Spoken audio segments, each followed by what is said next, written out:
you know? And then it's a whole nightmare for the hair and makeup department. You have to redesign the script? Yeah. First off, I agree with you completely. They're so all in on Dan Campbell's entire Who's thing. not all in on Dan Campbell? I'm not all in. Really? Yeah. You don't like Dan Campbell? I think he's fine.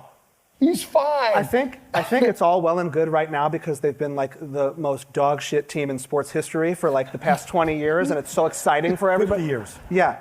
And I think when push comes to shove and he makes one of his little decisions at the Raw, you know, when he's going for it and they're in the NFC Championship We have a game. guy in Philly that does that too, then. Yeah. But man, we can't argue with that winning percentage. But yeah, You know, but I don't know. They're just all in on Dan Campbell. Like, and I just watch the way Jared Goff even talks about. I trust Goff's instincts as far as like, I feel like he's been around, and I think they have to be all in on this. Like you said, it's all like they run off. It's a feeling with them, and we'll see what happens when they lose because of a poor decision by Dan Campbell because he's a tough guy. You know, Dave, I love Dan Campbell. Okay. I love anybody who always love the sport. Yeah. Because, man, we're so lucky to play this stupid game, make a gazillion dollars, and just go out and have fun. We're so lucky. But like I thought he did make two bad decisions in that NFC Championship game. Yeah. But anybody who loved the game, you got to admire them. That's going to be a bad loss for somebody Sunday.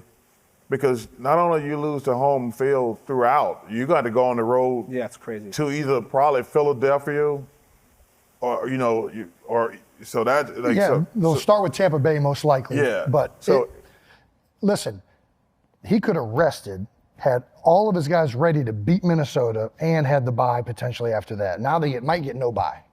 That's going to be, like I said, that's why I think it'll be a really bad loss for Detroit because I think they need to buy because of so many injuries. Yeah.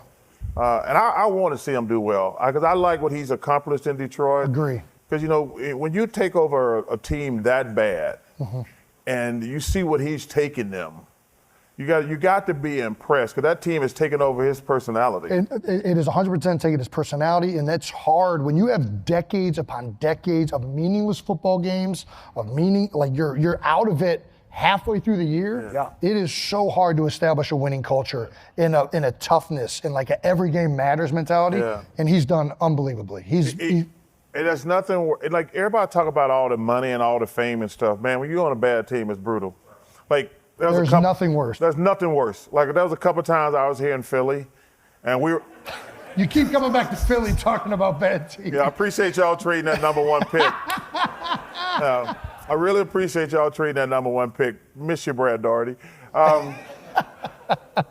Man, when you're out of it by Christmas and you still got 40 games to go, it seems like it's like 6 months. You only got like 3 months to go. And it's hard mentally to go out there and get your brains beat in every single night and play hard. And it's frustrating. And you're like, man, I'm doing the best I can. And I got no help out here, and it's just Christmas. Christmas sucks. Charles, there was a time in Detroit where fans at this time of the year, they put their bags on their head. I know. They were wearing bags. And they were saying, we're so bad that we can't even watch this stuff. We're going to put a paper bag now on. they're everywhere. Yeah. Well, they show fans in the stand like they're starting to be like the Packers and the Steelers.